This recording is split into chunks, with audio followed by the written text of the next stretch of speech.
Well, good morning, everybody. Today we're going to talk about controlled experiments.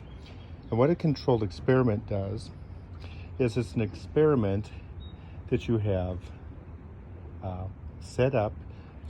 In my case, I'm going to have 3 different types of suet feeders for birds. These suet feeders should be attracting birds, so I'm trying to find out what suet feeder attracts the most birds. So in order to figure this out, I needed to set up an experiment. And you've heard my question, my next question, my prediction.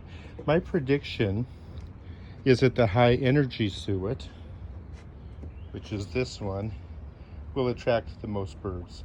I kind of think this because birds need lots of energy. It shows a little songbird, so I think lots of birds are going to be coming to this one.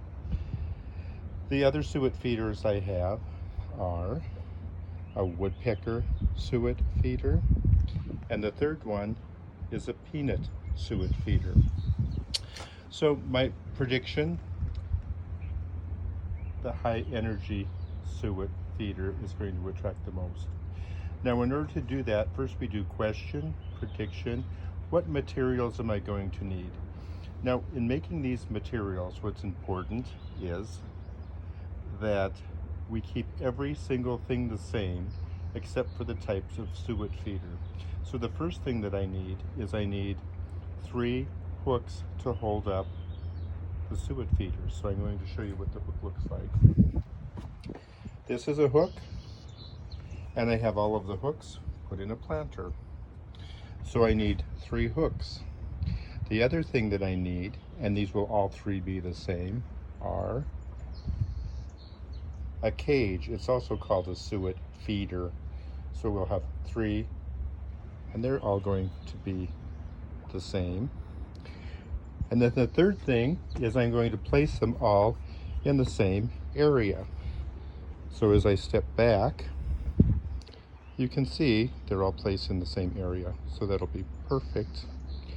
Okay, the next part of the experiment. So those are the materials that I need. Queen, penny, maid, procedures. My procedure. How am I going to figure this out?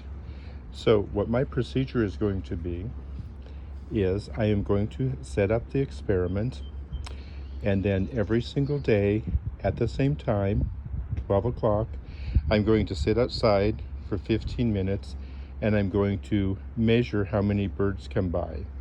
Now when I say measure how many birds come by, what I really mean is I'm going to count how many birds come by every day for 1 week.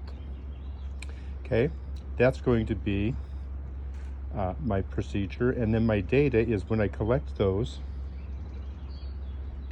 information, I'm going to put it on a data table.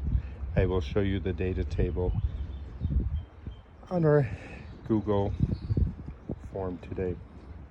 All right, data, queen, penny, maid, or DJ is data, cry. Conclusion. In my conclusion, I'm going to decide which one of these suet feeders actually attracted the most birds. Okay, let's get started.